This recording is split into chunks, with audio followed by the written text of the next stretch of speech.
Hi hello friends, welcome to హ్యూమనీ talkies. Friends, ఈ రోజు అయితే మనం సరికొత్తగా రైతుల గురించి అయితే ఒక విషయం అయితే మనం చర్చించుకోవాల్సిన అవసరం చాలా ఉంది. ఎందుకంటే మనందరికీ తెలుసు, రైతు అనేవాడు దేశానికి వెన్నెముక. సోల్జర్ అనేవాడు దేశాన్ని కాపాడుతుంటే రైతు అనేవాడు దేశానికి అన్నం పెడుతున్నటువంటి వాడు. అందుకే మనకు అన్నారు జై జవాన్ జై కిసాన్ అని. కాబట్టి ఈ రోజు ఆ రైతు పరిస్థితి అయితే చాలా దారుణంగా మారిపోయింది అనమాట. కొన్ని విషయాల్లో అయితే రైతుని అందరూ దోచేస్తున్నారన్నమాట. ఒకవైపు అయితే మెడిసిన్ మందులు ఇచ్చేవాడు, ఇంకోవైపు అయితే దళారులు. ఇలా చూసుకున్నట్టయితే ఒక్కడు కాదు ఇద్దరు కాదు, మొత్తం రైతును దోచేస్తున్నారు. ఈ రోజు మనకు చూసుకున్నట్లయితే టమాటా కేజీ మనం 5 రూపాయలకు అమ్ముతుంటే వాడు 50కి అమ్ముతూ ఉంటాడు. ఈ రోజు ఒక దారం, ఒక టమోటా కట్టాల్సిన పురి విలువ ఎంతో తెలుసా? 1 కేజీ 200కు చేరింది. 60 రూపాయలు ఉన్నటువంటి పురి విలువ ఒక టైంలో ఈ రోజు 220 రూపాయలకు అమ్ముతున్నారనమాట. ఎందుకు? దొరకట్లేదా? మందు విషయాన్ని తీసుకున్నాం, రోగానికి. నేను ఒక చిన్న ఎగ్జాంపుల్ చెప్పాలి మీకు. నేనైతే మా తోటలో ఒక నాటి టమోటా 3 లైన్లు అయితే నాటాను అనమాట. అక్కడ పడి మలిసాయనమాట. ఇంతకు ముందు చేసినటువంటి పంటలో కుళ్ళిపోయి ఎండిపోయినటువంటి గింజలు పడి మలవగా వాటిని తీసుకొని ఒక 3 లైన్లు అయితే నాటానన్నమాట.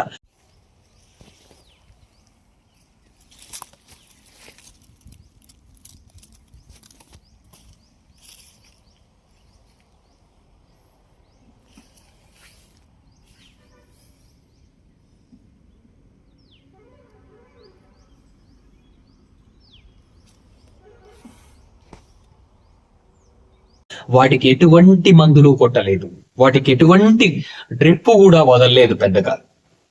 అయినా ఒక్కొక్క కాయ ఆపిల్ లాగా ఉన్నాయన్నమాట.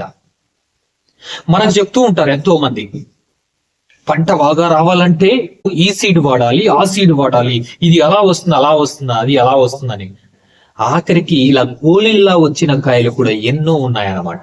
ఇవన్నీ ఒట్టి మాటలేనా? ఇంతకు ముందు పాతకాలంలో రైతులైతే మనకు తెలిసినంత వరకు చాలా మందికి తెలిసే ఉంటుంది. ఏ విధంగా చేసేవారో తెలుసా? అప్పుడు చిన్న ప్యాకెట్లో సంచులు వచ్చేటటువంటి గింజలు, వాటిని తీసి తవ్వి ఆటోమేటిక్ గా పోసేసేవారు. అవి మలిసిన విత్తనాల్ని, మొలకల్ని తీసుకొచ్చి మనం కైలో నాటేవాళ్ళం. అద్భుతంగా పంట వచ్చేది అనమాట. ఏ రోగము ఉండేది కూడా కాదు. ఉన్న రోగం ఎలా అయితే కాయ వచ్చే టైంలో అయితే పురుగు పడేది అనమాట. పురుగు అనేది సామాన్యంగా చెత్త ఎక్కువైనా పురుగు పడుతుంది, అవి ఆకు ఎక్కువైనా పురుగు పడుతుంది, తినడానికి పడుతుంది. దానికి ఒక్కదానికి స్ప్రేయింగ్ తప్ప ఇంకా దేనికి స్ప్రేయింగ్ అనేది ఉండేదే కాదు. ఈ రోజు అయితే చిన్న మొలక కూడా స్ప్రేయింగ్. మొలకలు తీసుకుపోయి నర్సరీలో వేస్తే ఆ నర్సరీలో అది మొలిచిన నాటి నుంచి దానికి స్ప్రేయింగ్లు ఇస్తూనే ఉండాలన్నమాట. లేకపోతే అది రాదు. ఎందుకు? ఏం లోపం? క్లైమేటే మారిపోయిందా? కాలమే మారిపోయిందా? లేకపోతే మనకు అమ్ముతున్నటువంటి మందుల అంగిడి వాళ్ళు, గింజల అంగిడి వాళ్ళు, వాళ్ళ బిజినెస్ కోసం అనేసి కార్పొరేట్, మన అందరికి వినే ఉంటాం కార్పొరేట్ బిజినెస్ అనేసి, వీరందరూ కుమ్మక్కయి గింజలే అలాంటివి తయారు చేస్తున్నారనే అనుమానం అయితే రాక తప్పదు. ఎందుకంటే ఇప్పుడు పడిమనిసినటువంటి చెట్లు, ఒక్క చెట్టు అయితే అది ఏదో పడి మలిసితే ఒక చెట్టుకి అన్ని పోషకాలు వచ్చాయి, చాలా బాగా వచ్చింది అనుకున్నాం. కానీ లైన్లుగా అదే పడి మలిసినటువంటి ఎన్నో చెట్లను నాటితే కూడా సేమ్ క్రాప్, ఒక్క చెట్టు అయితే ఎలా వస్తుందో అదే క్రాప్ అయితే వచ్చింది. ఏ విధంగా వచ్చింది? దానికి రోగం వస్తే కూడా ఏం పట్టించుకోలేదన్నమాట. అయినా అది అద్భుతంగా అయితే కాసింది. ఎలా? సైజులు రావాలని ఏదేదో వదులుతుంటాం, అన్ని కెమికల్స్ ఏదేదో వదులుతుంటాం. కానీ ఏమీ వదలకపోయినా కూడా వచ్చేటటువంటి గుణం నాటి చెట్లకు ఉంది. కానీ ఈ రోజైతే అలవాటు పడిపోయాం కార్పొరేట్ బిజినెస్ కి, కార్పొరేట్ సేద్యానికి అలవాటు పడిపోయాం అనమాట. అది చేస్తే ఇలా వస్తుంది. అంటే మన మైండ్, రైతుల యొక్క మైండ్ ని బ్లాక్ చేసేస్తున్నారు. ఎవరు? ఈ కార్పొరేట్ సంస్థల వాళ్ళు. రకరకాలుగా మందులు, రకరకాలుగా. మనం ఒక్కసారి వెళ్ళి ఒక స్ప్రేయింగ్ కోసం అడిగామంటే, ఒక 1/2 ఎకరా పంట పొలానికి మనం ఒక్కసారి స్ప్రేయింగ్ చేయాలని అడిగామంటే 3000 అవుతుంది, కనీసం 3000 అవుతుంది. దాన్ని స్ప్రే చేయడానికి అంతా కలిపితే 4,000 అవుతుంది ఒక్క స్ప్రేయింగ్ కి. అలా 4 రోజులకు ఒక్కొక్కసారి స్ప్రే చేయాలి. ఎన్ని రోజులు? 4 నెలల పాటు. అప్పటికి ఎంత వస్తుంది ఖర్చు? ఏమవుతున్నాడు రైతు? ఎక్కడి నుంచి తెచ్చి పెడుతున్నాడు? ఎప్పుడో 2-3 సంవత్సరాలకు ఒక్కసారి రేట్ వస్తేనే అయ్యో టమాటో రేటు పెరిగిపోయా, రైతులకు అన్ని లక్షలు ఇన్ని కోట్లు అనేసి న్యూస్ లో మొత్తం అదే రేటు పడిపోయినప్పుడు ఏ న్యూస్ లోనూ ఎందుకు చూపేవారు? చూపించచ్చు కదా.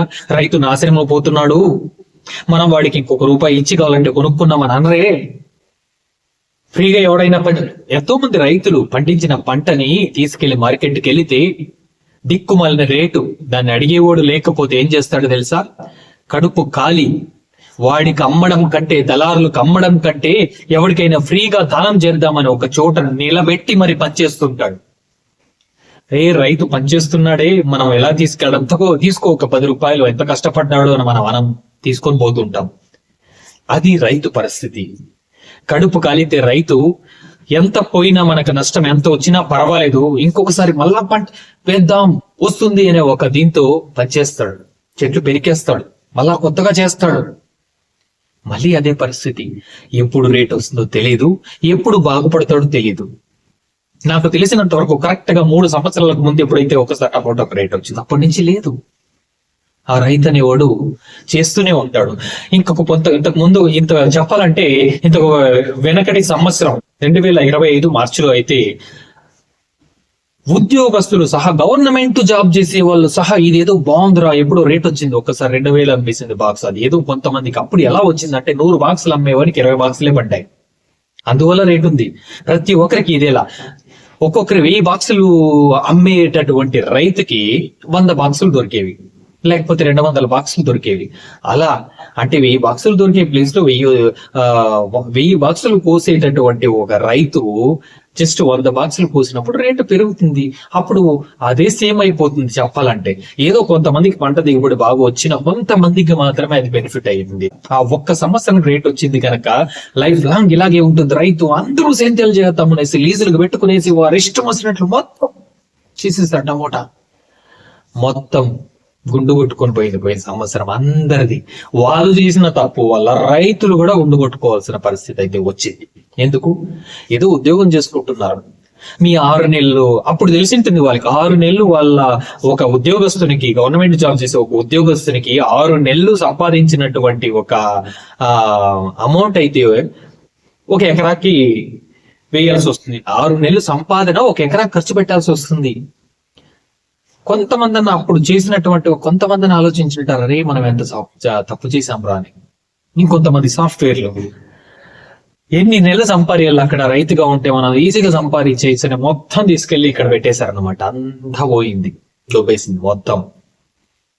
అప్పుడు ఆలోచించారు, అరే ఈసారైనా వస్తుందేమో అని మళ్ళా వాళ్ళు దిగితే మాత్రం రైతు ఈసారి కూడా గుడ్డు కొట్టుకోవాల్సి వస్తుంది అనమాట.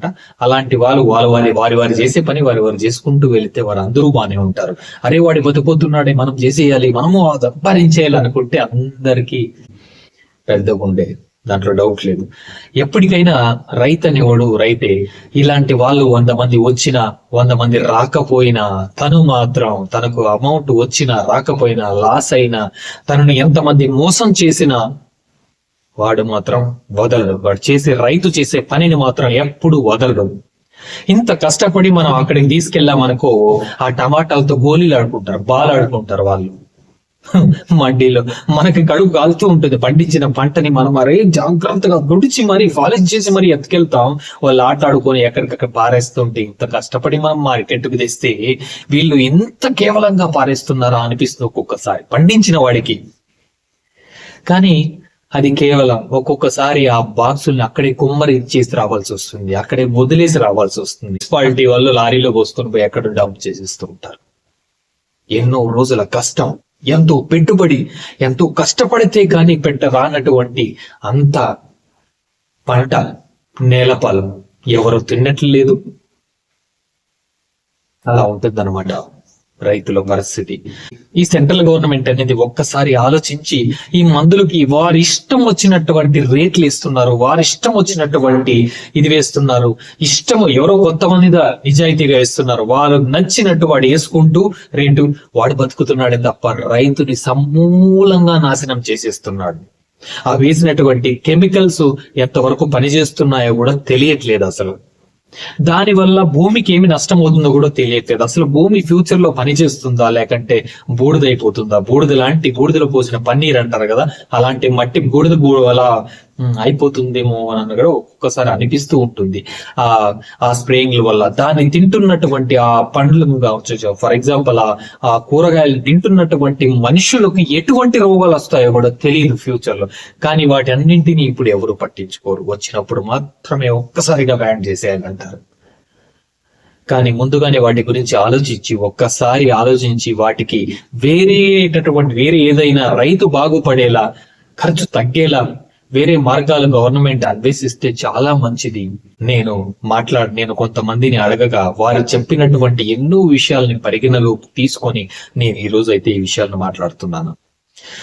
Thank you so much. Video నచ్చినట్లయితే ప్లీజ్ లైక్ చేయండి, షేర్ చేయండి, సబ్స్క్రైబ్ చేయండి.